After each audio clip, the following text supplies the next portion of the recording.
listening to the Positive Professional Podcast with your host, me, Tracy Yvonne. This podcast is a weekly conversation about all things mental health, self-care, and wellness. And there'll be sprinkles of positivity, mindfulness, and guided meditations.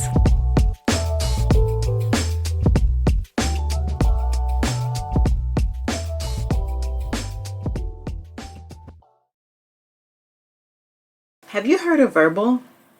Vurbl is an audio streaming destination for all types of audio creators like myself, and anyone that loves listening to audio. Vurbl supports audio creators through their station model and helps listeners connect to meaningful content to listen to. And a few other things that makes Vurbl special is the unique creator tools such as snippets and playlists, better discovery, streaming, it's free, and users can start monetizing right away by joining the Ambassador program or with only 1,000 station listens a month. I'm proud to say that I'm a Vurbl ambassador, a chosen thought leader in the category of mental health. And you can learn more as well as check out my podcast station and my curated mental health playlist at www.vurbl.com. That's www.vurbl.com. Welcome back to Season 3, Episode 13. Today's topic is going to be about mind mapping. And mind mapping is a great tool that you can use to improve the flow of information in your life. It structures together information in ways that make it easier for you to comprehend, analyze, and come up with new ideas as well. With mind mapping, concepts are geographically represented and allowing you to actually picture the ideas. And it's a very simple way of organizing thoughts and ideas. Now, if you've ever been in the middle of a project or a task for a client or trying to organize, let's say, your household budget and you can't seem to focus, then you have experienced the need for mind mapping. Mind mapping helps you to take your jumbled mess of thoughts and organize them visually to help you focus on the task at hand and to get you where you need to be with the task. And if you've never used mind mapping, this episode is going to provide a few techniques and information about the process and how to get you started. So again, to illustrate mind mapping, I want you to visualize having a handwritten list of goals. And think about adding an action steps to the list and drawing lines of how one action relates to another. And then all of a sudden, you're going to see something like a list of mushrooms that are going to form into a mapping you may need more paper to write on. That's basically a mind map. Mind map works well with your brain because you're using a structure that's very close to how your brain works. It includes artistic and analytical activity and getting your brain more involved in the information. And some people find mind mapping to be fun. By using a mind map, it's easier to see how things on your list relate to each other and how you can prioritize projects. Now, mind mapping has 3 themes: connecting the chaos, starting the path, and finding a goal. And oftentimes, the chaos that seems to be unrelated with us actually is.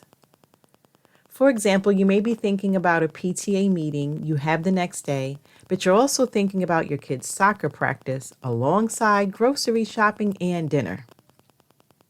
And this may not seem like a huge project to most people, but to a busy parent, it can be uncontrolled chaos. Mind mapping helps you to start at the center of the goal and work your way out, the whole time connecting different aspects of your points of focus so you have a clear goal, starting point, and end point. And this is where you can see how, let's just say, your kids' appointments now connect to the PTA meeting. And you may already know how things connect and what your end goal is. The problem for most people is getting started. When you do mind mapping, you can see where you normally would have started and work your way back from that point until you get more of a logical starting point. So here's another example. Let's say that your end goal is to produce a website for a client that allows for appointment scheduling. You may think that your starting point would be to just start with a basic template. With mind mapping, you can discover that a more logical place would be to start with, but what type of scheduling it should be, and if drop-down menus or fill in the blank are the best options for your client. Now, this saves time that would have normally been spent reworking what you started with instead of starting where the client's needs are based. And sometimes you actually know what you want to do, but you don't know exactly what the end goal needs to be to call the project complete.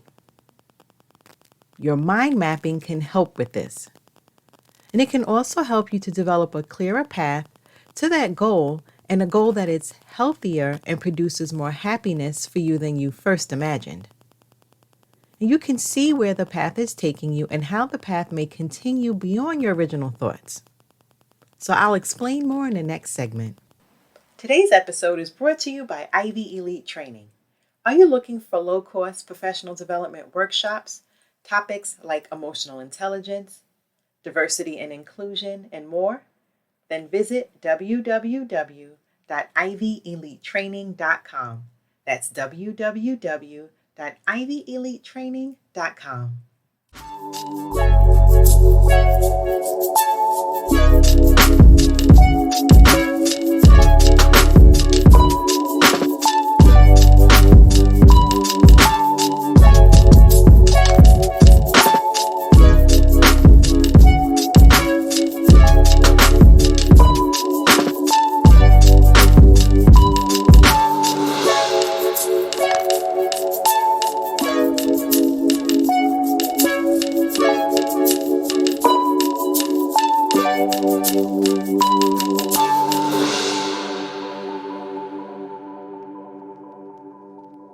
Mind maps jog your brain's creativity and make information easier to learn, remember, and work with.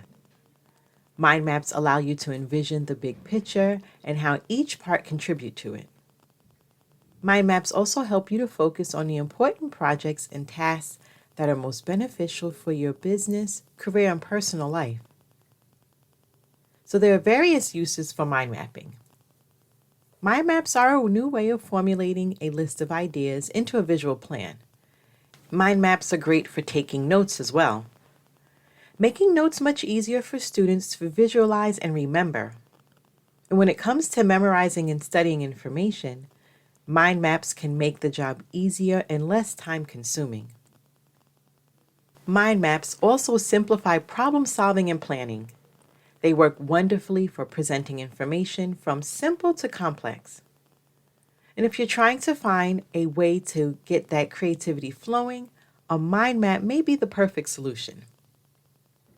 In addition, when you're researching information from a variety of sources, a mind map can help you to consolidate it all. Mind maps come to life as you add in the details, and they help you to form action steps and timelines to reach your goals and bring you the success you desire. So actually making a mind map is easier than you may think. So you're going to need a very large blank piece of paper and something to write with. And you'll want to start with the middle of your page so that there's room to expand in any direction. So first, write down or draw a specific idea. Around the main idea, illustrate or write out different subtopics or tasks that relate to it.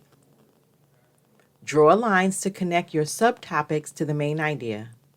And then for each subtopic, you can go on to develop more details and ideas, drawing lines to them as well until everything is connected together. There's also various mind map software tools freely available online. So once you start putting your ideas into a mind map, you'll see that you'll be able to see your projects with clarity and accomplish your goals with ease. And this is also something that you can do with groups or teams of people. You can use mind mapping for any task that you have. And don't forget that mind mapping is not set in stone. If you need to adjust it or work on it, you can. You can adapt it to your new goals, changes, and whatever you need to. Remember, it's there to help you work out the chaos, not add to it.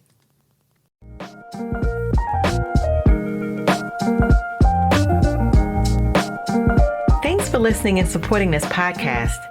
And make sure you're clicking the like and subscribe button. You can also follow me on Twitter and Instagram. Stay safe, be well, and don't forget to be the best version of you.